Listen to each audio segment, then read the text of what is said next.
চলো শিপু, আজকে তোমাকে আমি একটা গায়ের মোল দাঁড়িয়ে একটা গল্প বলবো। আরে ওইটা গায়ের লোম হবে, মোল না।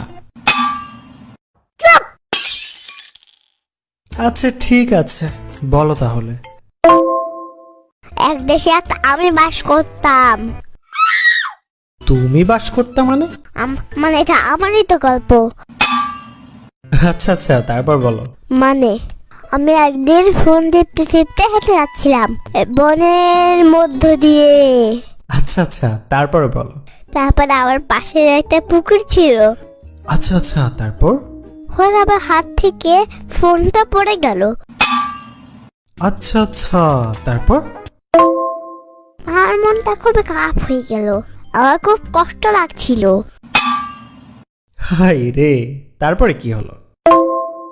আমার মন খারাপ করে একটা গাছের নিচে বসে পড়লাম। বসে বসে চিন্তা করছিলাম। হঠাৎ তুমিও পুকুরের ভিতরে পড়ে গেলা নাকি? কথা বলতে পার করা লাগলো। একদম বসে না, সে বিরক্ত করে সবসময়। আচ্ছা ঠিক আছে, তারপরে বলো। তারপর আর পুকুরের মধ্যে থেকে একটা পড়া উঠে আসলো। পড়া মানে আবার কি, বুঝলাম না তো। মেয়েদের পরিবার হয়, ছেলেদের আর ছেলেদের পাড়া হয়। ও আচ্ছা, এই ব্যাপার। কিন্তু এ তো মেয়ের মতো দেখতে।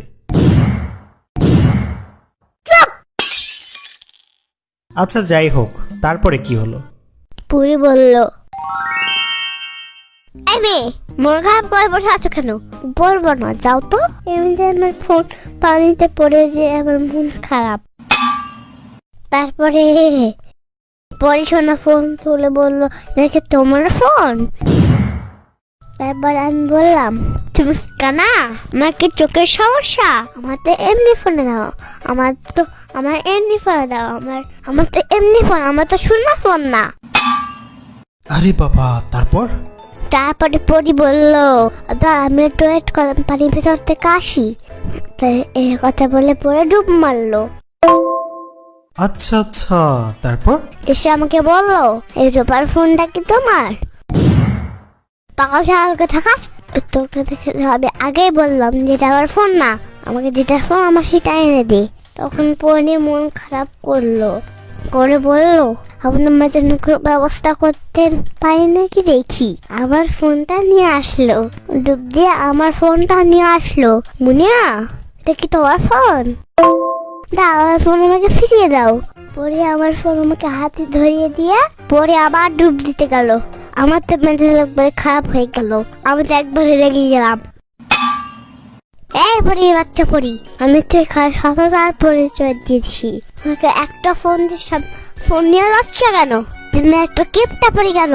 তোর লাগছে পরে কি দেখাচ্ছে পাগলা?